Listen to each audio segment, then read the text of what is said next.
Hi, welcome to Conversations with a Wounded Healer. I'm Sarah Bueno, and I will be your host for this conversation today. And this is a podcast about the intersectional journey of healing self while caring for others. And today's guest is a friend of mine who happens to be a musician. And so before we dig into the interview, I wanted to just talk a little bit about the music industry and sort of give you a little insider knowledge as to what's going on with musicians right now. And not that I am the end-all be-all of what's happening for all musicians, but as many of you know, I am myself a musician and have many friends in the industry. And obviously because of the pandemic, there have been a lot less gigs and it's not been safe for people to have concerts. And that is pretty much the number one way that musicians make money, is by having shows and selling merchandise. And they're not able to do that right now. And so, you know, the industry, I've just seen a lot of things about the industry being in crisis. So I just wanted to let y'all know that so that you could consider patronaging. Is that a word? Patronaging? Because to patronage, I don't know. Who cares? But at any rate, I want to invite you to spend money on these musicians, especially indie artists who don't have any, backing from a label. And so Ryan is one of those folks where you can give him some money for his music. And we're actually going to be sharing one of his tracks. The track is called One Into One from his album Pilgrimage. And we'll be sharing just a snippet of the track at the beginning and the end of this episode. And hopefully, if you feel so moved, you can financially support him in some ways. Also, before I tell you more about Ryan, I also just wanted to invite you, if you are a fan of the show, to please rate and review us on Apple Podcast. That just really helps people understand what the podcast is about and hopefully gets us in front of more eyes and ears. So with that being said, let me tell you a bit about my guest today. Ryan Herrick is a musician, humanitarian, spiritual activist, teacher, healer, and homebuilder. Based in North Chicagoland by way of New England, Ryan sojourned to the Midwest to deepen his work as a healer and clairvoyant with Judi Hendrix in 2015. No matter the task, Ryan seeks spirit in all things, and his expanded perspective helps him to create, teach, and heal from a cleaner, more neutral space of compassion. He loves dogs, the outdoors, psychology, and carries a deep passion for Native American rights and advocacy. Ryan's new EP, Of Sea, will be available everywhere on Friday, February 12th. So please enjoy my conversation with Ryan Herrick.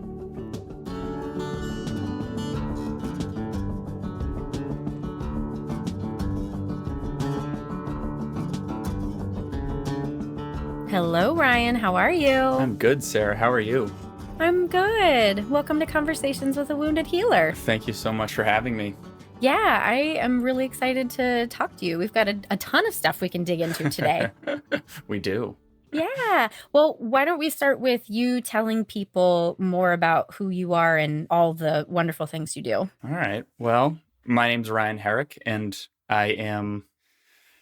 In light of all things lately, it seems like the message I've been getting is I'm a human being, and I'm a human being first. But outside of that, from a career perspective, I guess I'm a musician, teacher, healer, humanitarian, and home builder. So I kind of have a lot of hats. And this interdisciplinary approach that has become part of my identity has made for a really interesting, exciting ride. So hopefully we can get into some of those facets today. Yeah. Well, I think I read on your website, and I didn't even know this before, that you're from Vermont, right? How did a child in Vermont in the, I think of like rolling hills. I think of all the trees. I was there once and it was just like so open and just like breathing. Like breath is the word that comes when I think about Vermont. And now you're in Illinois. Right. Well, really, yeah. I am born and raised from central Massachusetts.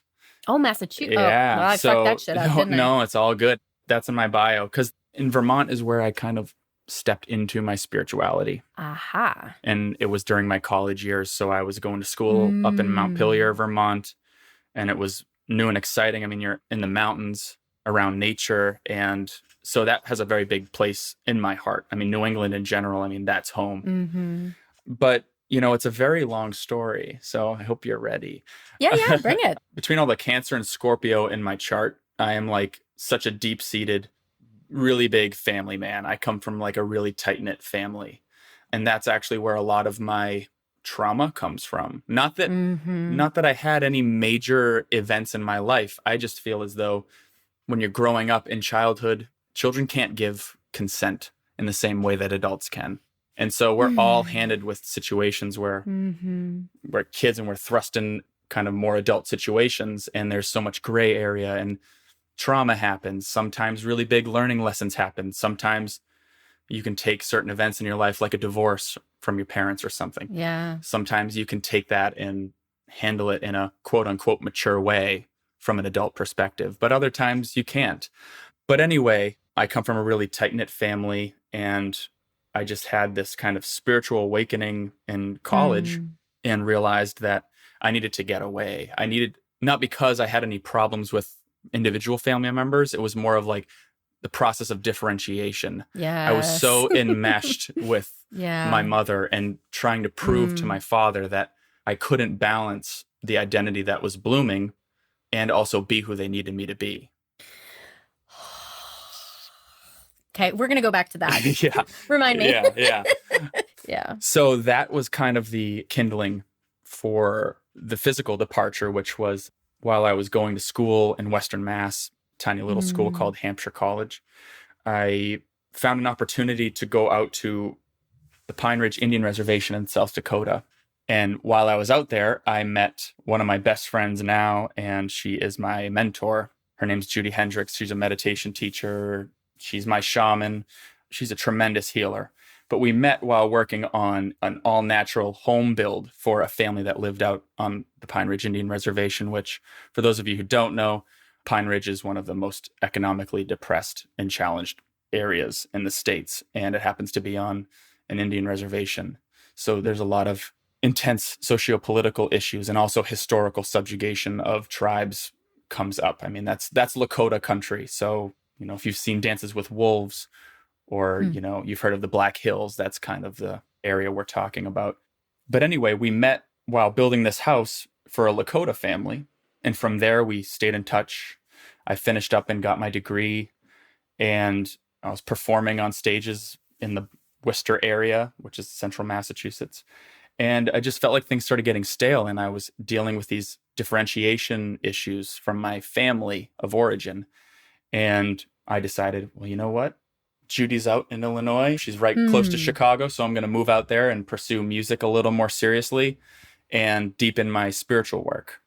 And from there, things blossomed even more. And we have since started a meditation and healing center. And I've just been putting music out like a madman. So that's kind of where I'm at. And what's that called? The healing center? The Bliss Ninny Airy Fairy Woo Woo Wellness Center. There's no mistaking what that is. Yeah. Oh my God. It all started as a joke. Really? Yes. So we got together. It was like my friend Chris, my friend Annette, and Judy. We all sat down and we wanted to start this meditation center and this healing center based around Judy's work, because she's developed this work and adapted it from a couple different schools of thought. But really what we wanted to do was find a way to preserve her teachings and also create a platform with which to help more people, because this is highly transformational work and it's non-dogmatic. So what I mean by that is, like, we're not culty. We're not here to gain anything from any of the spiritual perspectives or the psychological breakthroughs that might happen from the work. It's more like we're humanitarians. We just want to help. We want to spread the word, and we want to let everyone's individual freak flag fly. Yes. And so we were sitting around the conference table, and someone jokingly said, "What are we going to name this place?" And one person was like, "Well, how about the Center for Bliss Ninnies, Airy Fairies, and Woo-Woos who are into conspiracies and the whole 9 yards."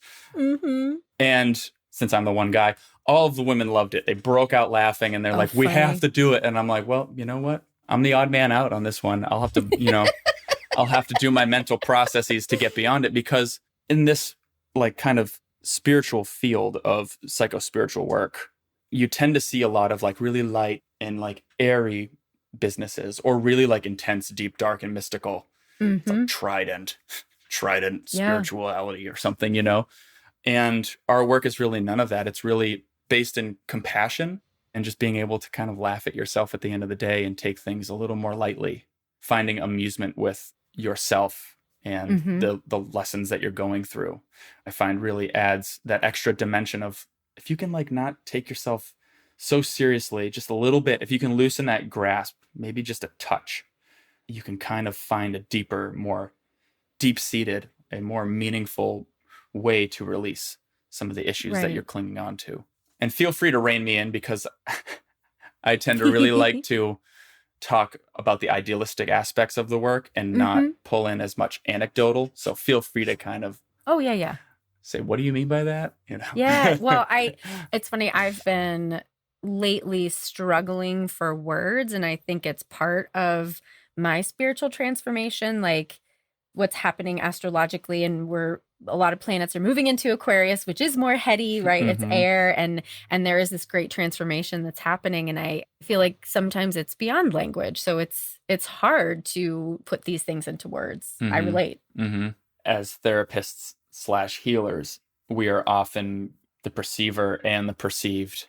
We're kind of like going through this process of like self work, which is unending. I think I was listening to one of your podcast sessions earlier, and you had said that you're always taken by surprise. But like sometimes you'll have a client and you'll be saying something to the client, and very Mm-hmm. much it's like you're saying it for yourself. And it's Yeah. like something that you need to hear. And what I call that is a matching picture. It's a matching Hmm. picture because, you have a picture in your mind, or you have a certain situation happening, and, oh, I got a match with that. I got that picture in my head too. Hmm. Oh, I got good girl pictures or good boy pictures. Yep. Mm-hmm. Gotcha. Mm-hmm. And I mean, I know that my work is a little more, I mean, I don't have like a clinical degree or anything like that. So it's a little more, I guess, spiritual based, but I know that Mm-hmm. your work is spiritual too. So it's hard to make that differentiation. But Right. I find that like, no matter what your corner of this universe is, these matching pictures come up all the time. And the path of the wounded healer is one that it truly is a gift to be able to work with others and help facilitate others, but also learn about yourself in the process. And Mm-hmm. for me, maintaining boundaries is one of the biggest ongoing challenges that I have to keep vigilance with. Mm. Interesting, because that must be one of the biggest pieces that separates like therapy from more of a spiritual discipline or something like that, because the boundaries, like our boundaries, are dictated by a governing body. And so if we violate those boundaries, then we can lose our licenses, but there is no license or certification to be a spiritual teacher. And so there's nobody saying what's okay and what's not okay. And a lot of people have been abused by spiritual communities, and could be, traditional religions, or it could be non-traditional spiritual experiences. Yeah. Yeah. And I don't know how much work you've sought out for yourself, but sometimes it's nice to just find Reiki therapists in the area and go to them and have a session and just see how they do Mm-hmm. what they do. From what I come to understand about Reiki is that Reiki is universal life force. It is Mm-hmm. you yourself, the healer, are a channel for the universal life force that we're all connected to.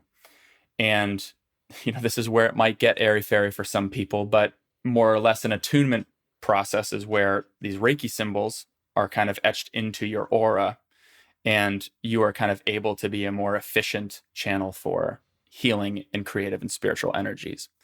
That being said, there is so much in the world of spiritual healing. There's so much out there that Reiki is just one little corner of it. And so what I've come to learn is that Reiki it passes through into my aura and out my hands. It's a very neutral energy that is not Mm-hmm. picking up any of my body's personal energy, anything that's like inside of me and enveloped in this skin and in my aura that is uniquely Ryan. So when I heal someone, it's the energy of the universe and it's not Mm-hmm. Ryan's body energies. But I have worked with some healers that are very much like just pouring themselves into another person. And that is just uncomfortable for me. It might work for some people, but for me it's a little unclean and a little slightly skewed from where I would like to be in terms of how I consider my work to be neutral or Mm-hmm. embrace a neutral perspective. So The awareness of that, though, for me personally, does stem back to family, because I didn't have boundaries with my family growing up. And so part of my life lesson this time around, this incarnation, is to take a look at boundaries and really bring them into question, and ask myself, how can I love these people? How can I change the contracts that I have with these people, that I don't, the unspoken stuff, Right. and stay true to my authentic self, but also navigate the world from that perspective. So yeah, the world of spiritual healing, it's very vast, and there's a lot of different kinds of healing, and all of it's great. It's a matter of finding what works for you. And for me, I'm more gravitated towards the neutral stuff, towards the compassion-based, non-dogmatic, non-judgmental aspects. Well, and what you're saying, I relate to as a therapist too. And when I think about a Reiki healer or whomever really like using their own energy to heal somebody, my guess is they don't necessarily know that they're doing that, because what we're talking about is really subtle stuff, right? Like energy work is working on the subtle body, energy body. So, and as a therapist, I've been going through this trauma training that's also helped me really tune into just how much I was putting responsibility on myself to fix, to help, to save, all those things. And it was subtle. No one would have known that I was feeling this inappropriate amount of weight on me in these relationships. And so through the therapy modalities called NARM, and everybody on the podcast hears me talk about it all the time, but it's really helped me change my relationship with my gifts of healing, changing my relationship with other people, and starting to learn even more subtly the nuances between what's yours and what's mine. And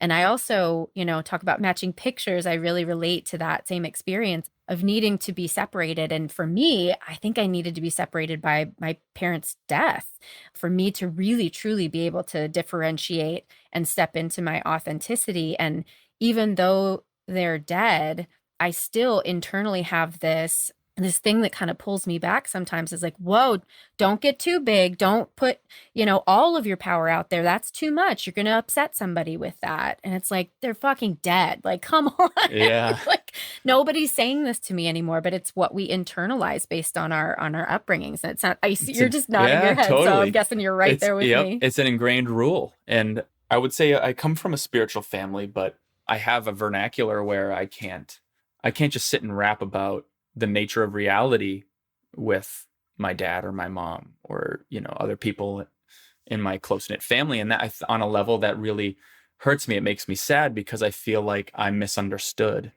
Right. Because you're the weird one when it's like, wait a minute, no, I'm stepping into an expanded reality. I'm seeing a 360 view and y'all are like this. Yeah. Blinders on. Mm-hmm. And it's all very fluid. It's changing, and they're changing too. So we're all just learning from each other. And at times it's really overwhelming. And at times it is what it is. And in some strange way, it's kind of like, all right, you take the back seat, I'll teach you this time. Or, all right, you're going to do that to me and press that button, and that button. And then I have to go work it. But to get back to boundaries, for me and for the longest time, it's been very difficult trying to understand where the boundaries break, where those lines exist. Because sometimes, growing up, I would take on my mom's pain like a sponge or something. And it becomes so second nature as a child that it's just a running program in Ryan at age 21 or whatever. And here I am at age 30 still working it. And it is getting easier, but it takes serious dedication to kind of chip away at the rules and the contracts that we've picked up over our life that we didn't get to choose. But like an example, I don't know, have you ever gone out with a friend or a friend of a friend and you were fine, and then all of a sudden you spent time with them and then you're like completely miserable, or you're sad about something that makes no sense whatsoever to you? Yeah. But here you are like hours after having spent time with them, and you're like, why am I feeling this way? Sometimes you can catch yourself. Other times you might not even catch it. It might be a few days or a couple of weeks and be like, you might mistake their energy for yours. And then you have an interesting conundrum where hopefully you can access tools that allow you to clean it out of your energy. But those are the kind of boundaries that I talk about. I do some construction projects too. Sometimes I work with a guy who has a lot of like chronic neck problems. At the end of the day, or randomly, I'll have neck pain, and I'm like, oh, this Oh, is him. This is Larry. Get out of there. yeah. And I Yeah. find that if I can process it, it goes Hmm. away. And it's a really wild thing. My husband is exactly the same. He'll take Mhm. on the emotions of somebody else. And like whenever he spends time with family members, he'll come home and he'll be crabby. And he's like, why am I crabby? I'm like, dude, really? You haven't learned this by now? Yeah. Mm-hmm. Mm-hmm.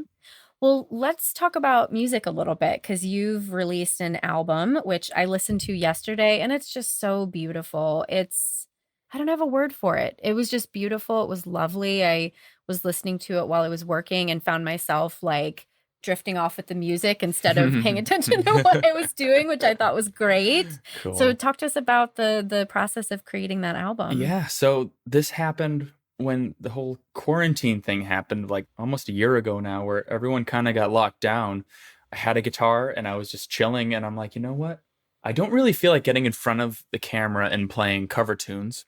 And a lot of my Mm-hmm. friends were doing it, and that's fantastic. But for me, it was Mm-hmm. like, that's not going to make my heart sing. What was making my Mm-hmm. heart sing was taking the guitar, flipping on the iPad in the morning, and just playing this kind of stream of consciousness raga music, open tunings, making up the melodies on the spot. I don't know, just showing up with the guitar for 30 Mm-hmm. minutes, and people started really digging it. And I just kept doing it. So every Friday I do morning meditations where I just perform improvised instrumentals and in a flow, and you can just brew your coffee to it or stretch to it, do whatever you want. Wake up, flip it on, have it on the Mm-hmm. background, do whatever you want.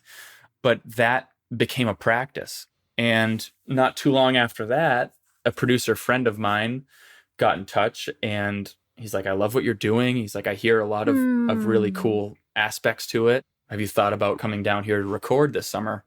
Maybe we Mm. can put something together. And, now's a great time because no one's doing anything. Just Mm-hmm. start Right. recording and getting stuff in the recording bank. Mm. Right. So I did, and went down, and I'm like, it'd be cool if I could get like 4 songs, but Mm. 14 came out in the course of a week. And I had my guitar, I had my lap steel guitar, slide guitar, Chinese guzheng, which is an ancient harp from Hmm. China. And we just went in the flow and just came out. It was really quite spiritual and quite exciting. And so Mm. this album I just released, I'm going to break it up into smaller chunks for the streaming platforms. So it's Mm-hmm. going to be like singles after singles. But I love albums, and it's just, who I am. I'm kind of an audiophile. So I wanted to like put out an actual album to commemorate that whole recording experience, and also Mm-hmm. give something to my community. A lot of people Mm-hmm. do like CDs still. So that's kind of where I went. This album is very much meditation music, creative music, meant to be like the score for your daily life. Mm-hmm. And it's called Pilgrimage. So Yep. is there a story behind that? Yes. So it's kind of like, for me, music is the way I transport out. It's like the way this really cool, I don't know, infinity thing happens inside of me, where I can get replenished by the music and actively create it, and the energy comes back, and there's this kind of cycle. My Reiki actually kicks on when I play. So, Oh my God, I yeah, love yeah, that. Oh, yeah. that's so So it's very cool. cyclical, but it's very in the flow stream of consciousness. So I get healing from it. And every time I pick up a guitar Mm. without any presupposed notions or goals, I can kind of come to faith through the guitar. And the fact that there's at least one other person in the world that likes it, that's even more gravy. But the point is like, Mm-hmm. the instrument, it's kind of a spiritual tool for me. I'm looking down Mm. at my guitar right now. Yeah, You're yeah, seeing me yeah. like postulate to this thing over here. There's a guitar on the Your floor. baby. Yes, yes, one of many. Mm-hmm. And not only that, but going to Lexington to record with my friend Dwayne was very much a Mm-hmm. pilgrimage, because it was like crazy, pandemic times. And here I am loading all my instruments up and driving my Subaru down to Lexington and jumping in and playing and getting through that interesting experience, because we masked while in the studio, and it was just, there were so many different fluctuations. I had been down there the previous year to record with Dwayne, and so it was kind of like a night and day to be out in 2019, where the world was kind of normal, And then to be back in 2020 under the pandemic and to just see how the landscape of Lexington had changed within a year was interesting. But, anytime I step into a studio, it feels like a pilgrimage. It's like, okay, we have these recording microphones and things are going to get captured. And for me, what's most important in the recording process is capturing the nonverbal and the non-musical. It's like the intention behind the music. It's capturing the energy that I'm bringing with the instrument and with the song. So it's very much a pilgrimage on many levels. That's awesome. And I love to hear your experience of that, like infinity. And I can I'm like visualizing Yeah. like the energy as you talk about that. And it's funny. One of the things I've struggled to reconcile in terms of like what music is to me and what it is to other people. And I think this comes from my own childhood wounding. Like singing is for me. And I've felt like when I perform, the word selfish comes up, and that's totally like my childhood shit. My mom would call me selfish, and it's like, I'm a teenager. That is what I'm supposed to do. But I sing for myself. And the more that I've like stepped into a spiritual space and like really aligned with, I think, who I'm supposed to be, it almost feels like I shouldn't be singing for other people. And it's odd because I realize that like, I'm not taking anything from you by singing for you, but you know what I mean? Like, I can't even really put words around it. I've yet to be able to reconcile it. The further I go on my spiritual journey, the more that kind of like that wrench kind of tightens around that part of me. I wonder if it's like, well, as performers, as artists, we're often wounded people. And I think specifically in the music industry where there are performers, I mean, I would say 9 out of 10 of the performers on stage have struggled with identity issues or, self-esteem issues, really. I'd say 10 out of 10. Yeah. I think that's pretty safe. Yeah. So the way I hear you talking about it, it's like, well, maybe that part of you is starting to mature more where it's like, I want to do this for different reasons. I want to perform for me first.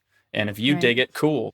I mean, I feel like we've all seen some of those artists out there. Like you go to a show and they're up on stage communicating this music and it almost seems like they consciously know it's not about them anymore, that it's about the people. Like there was this guy, JJ Gray in Mofro that I saw a couple years back. And he was one of those people where it was just like, he was up there vulnerable and doing his thing and just creating with his band and just having a hell of a time. I think that that's something that I'm striving towards. If I get up on stage again, it's going to be less about, hey, look at me and more about, I'm looking at you. That's it. That's exactly what it is because, now you're going to make me cry. Yeah. I needed to be seen so badly as a child and I knew I was a good singer. And so that's the way I would get that attention. Yeah. And so now when I step on that stage, it feels like, even though I'm not coming from that space anymore, I think there's some shame about that using myself. Wow. Like I was using myself in that way. And wow, I'm going to take this one into therapy. Wow. Thanks. That's a good little egg for you to take and crack. Yeah. Well, and also, of course, there's like the abuses that I've suffered as a female musician in a male-dominated industry, right? Like, I mean, my first job out of undergrad was at this theater company and we were all abused. So that was like my first foray into the entertainment industry. And here I am, like a recapitulation of the narcissistic family system in job form, and then, music is energy, right? And I think people can use it against other people. And that might sound really weird, but I feel like I've experienced that in multiple arenas. Totally. And not to knock on specific genres, because I know it's not necessarily about the genre, but there's some like hardcore music where people love to just mosh. But for me, that just doesn't resonate with who I am. But that doesn't mean it's a bad thing necessarily. It's just that music is energy and music can stimulate different kinds of emotions, a wide range. And for some people, it's moshing and it's a cathartic experience. And for others, they just show up to beat the shit out of people. That being said, I feel as though music has such a unique way of permeating a mental, emotional spiritual experience. And Mm-hmm. it's like, maybe that's the potential of music. Mm-hmm. And I Mm-hmm. don't know how you listen, but very often when I listen to music, I very much get the body sensation from my head to my feet. It just can kind of grab me and I feel it. Mm-hmm. I don't see the colors, but I feel it, it really Yeah, yeah. permeates. And I don't know if you've ever messed with like sound healing, but that's a Mm-hmm. really cool corner of work too. Mm-hmm. Yeah. No, it's worth a look. And it's funny, as you're saying all this, once podcasts really started entering my life, I stopped listening to music really a lot. And I don't sing very much anymore. And especially this year that there are no gigs, I haven't, been singing out in bands and everything. And so I think, yeah, I need to work on my relationship with music. Have you listened to Chants of India by Ravi Mm-mm. Shankar, produced by George Harrison? No. Oh, it's really good stuff. It stimulates, like, I get like past life flashbacks just listening to it. Holy shit. Yeah. It's sitar music, but it's also chanting in the traditional Vedic language. And Mm. it's incredible. George Mm. Harrison, man, he did some Mm-hmm. amazing things. But if you want to like just kind of spread your wings a little bit and listen to something outside of the box to kind of blow things up a little bit for yourself, check that out. Mm-hmm. Yeah. What's it called again? Chants of India. Chants of India. Yep. All right. Ravi Shankar. We'll put a link to that in the show notes, I'm Yeah. sure. Yeah. Do it. Yeah. Awesome. Yeah. Well, we've already kind of touched on your answers to these questions, but I'd love to ask them explicitly and hear Sure. what you have to say. So, do Sure. you consider yourself a healer? I do. I very much consider myself a student first. I feel like there's just no amount of learning Mm-hmm. I'm never going to get to an end Mm-mm. point. Right. I think that's, The more you learn, the more you know you don't know. yeah, right. That's kind of the point to life, is like, you can never Mm-hmm. get it wrong and you never get it finished. But yes, I am a practicing Reiki practitioner. I also do tarot card readings, and You do these tarot too? I do. OMG. Yeah. Arthurian tarot is what I use, so it's the Arthurian legend Oh, yeah? themed. Huh. Yeah, it's Very really cool. cool. It resonates with me, and I think that's kind of the point. It's like tarot cards are Mm-hmm. just kind of a divination tool for you to read Right. someone. So I also do that, and those two offerings are in the Bliss Ninny world. Oh, cool. Yeah, and I will be teaching meditation someday. I'm still learning. I'm a little Padawan right now. And also, the largest medium through which I do my healing work is through music, especially this year. And it's, not only mentioning the album I just created and the morning mantras on Friday mornings on Facebook, do yoga studio work. So I do special events through yoga studios when we're not in a pandemic, and community drum and dance. I have tons of djembes and percussion instruments. So I'll just show up Mm-hmm. at a yoga studio with all the percussion and just walk people through like rudimentary 4/4 beats and variations on it, and Mm-hmm. get people just comfortable in moving and playing, and do some kirtan as well. That's awesome. Yeah. Yeah. Which kirtan is a devotional form Mm-hmm. of yoga where you're chanting. Mm-hmm. Yes, our editor Andrea does that. Oh, So she'll cool. she'll probably reach out to you and be like, "Let's Cool. talk your time." Yeah, for sure. Mm-hmm. So yes, music is the big medium for me for my healing work. But like I had mentioned at the beginning, this year, I feel like the universe is trying to like trigger me into releasing my expectations around career and dissolving the part of my identity that needs to have, oh, I'm the musician. I am the full-time Mm. self-employed musician that I want to be. Mm. COVID has kind of come in and made it more like, actually, you are human and look at your life and what do you want to be Mm. creating? So I started growing a garden, and a few construction jobs came up, and I'm like, I'm not going to say no, because right now everyone just kind of needs to survive it. And so for me, it was like, okay, I'm not going to be a stickler about, oh, I gotta wait for my music gigs. Especially now, it just didn't make sense. And I feel that I'm just being stimulated to embrace myself as a spirit living in a body. And that, like a red-tailed hawk that's soaring over a forest, it's not concerned about what it's going to get tomorrow. It's just focusing, and it's going to find a kill, and it's going to eat. And tomorrow it's going to get up and do the same thing again. It's not worrying about where Mm-hmm. things are coming from. It's just doing what it's doing. And Mm-hmm. so I kind of want to take that lesson and be like, I'm just going to do what I do. And God or the universe or whatever you want to call it is going to provide me with the next thing, whether it's a music gig or a remodeling gig or a healing session. It's all encompassing. And I think taking that step towards like a larger me is kind of where I feel like my personal growth is at right now. And I thank the pandemic for that. And what you're saying also encompasses a lot of nuance, because I think some people outside of spiritual world would be like, oh, so you're just like waiting for God to just give you a job. And that's not what it's about. It's this dance. It's an allowing of what is in order to make the decisions that make sense. Right? Yep. It's like one of my therapists had said, it's co-creation. It's not God's will just like willy-nilly being imposed on you. And we can, of course, live in, just imposing our human will all over everything. But yeah, allowing is really the word that came up for me. Yep. It's kind of like, it's like surfing, you're allowing that wave to carry you. Yeah. There's a very active part of it too. Like, don't get me wrong. I say it and it's so easy to say and it sounds so fancy, but I don't mean it like that, because there's a lot of psychological processing that goes along with that. It's being able to look at the rules in my, what I call in my space, the rules in my space that dictate how a functioning member of this society ought to be, how I should make money, how much money I should make, and X, Y, and Z, the list goes on. But if I can break those down and let them go and look them in the face and bypass them and retrain my brain to bypass those rules that are not real, they don't exist, they're group agreements, really. But if I can step outside of those games, then like what you said, it's co-creation. There's just a stream of energy and it's a matter of just surfing on it. And again, I know how out there this might sound for some people, but I really feel as though I'm living it. And there's that place of like, well, are you living in a delusion, or is the delusion, is it working? Right. It feels like it's working.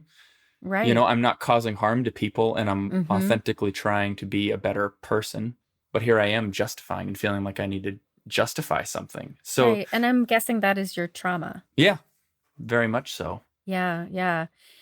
I felt like when I'm on my path, when I'm aligned with where it is optimal for my soul to go at any point in given time, I tend to get the things that I want, but it's not because I'm just getting what I want. I want what I'm supposed to get.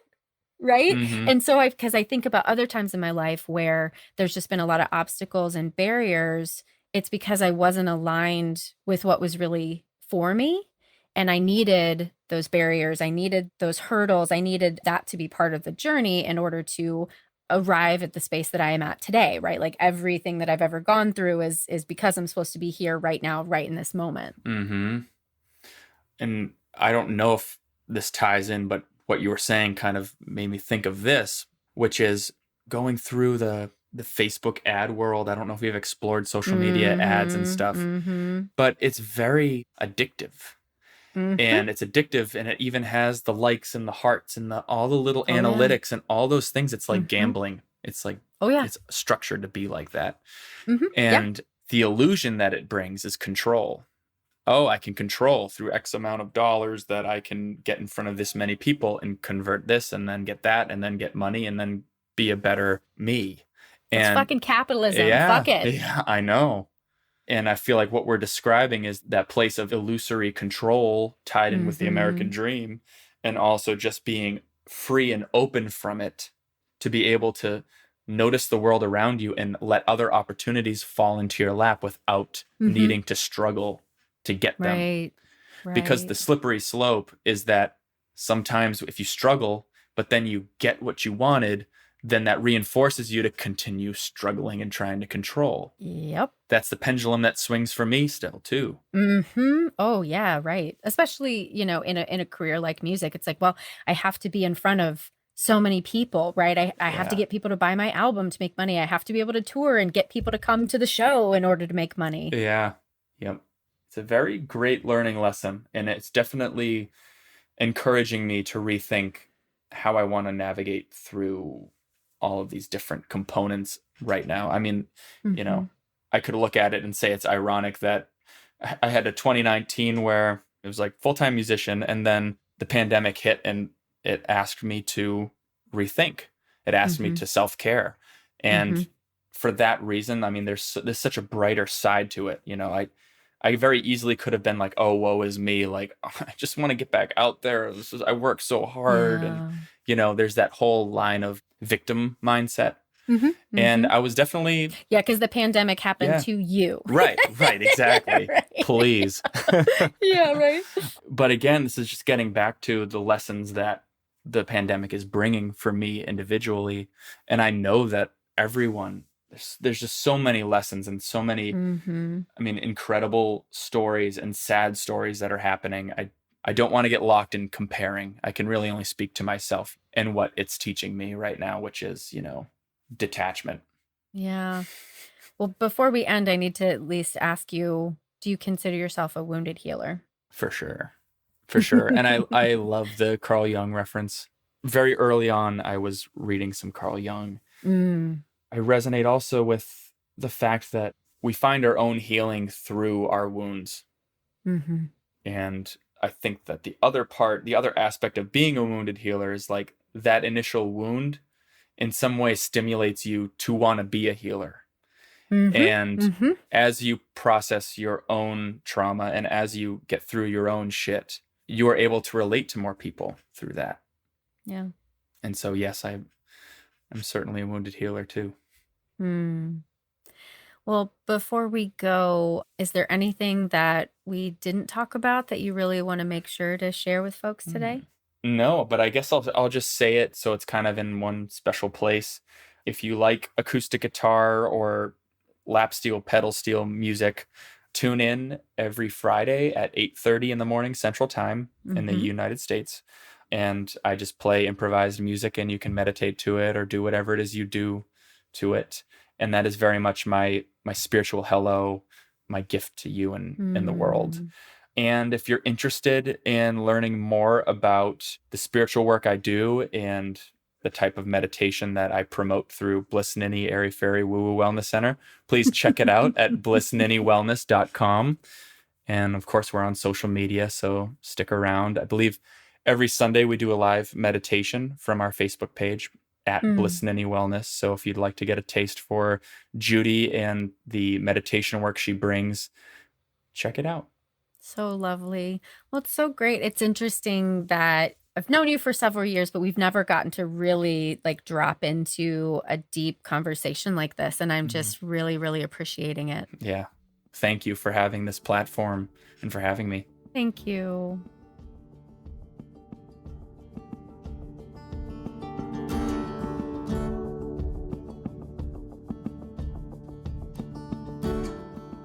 Well, I hope you enjoyed that conversation with Ryan as much as I did. And his song, One into One, I hope that sparked your interest in checking out his music.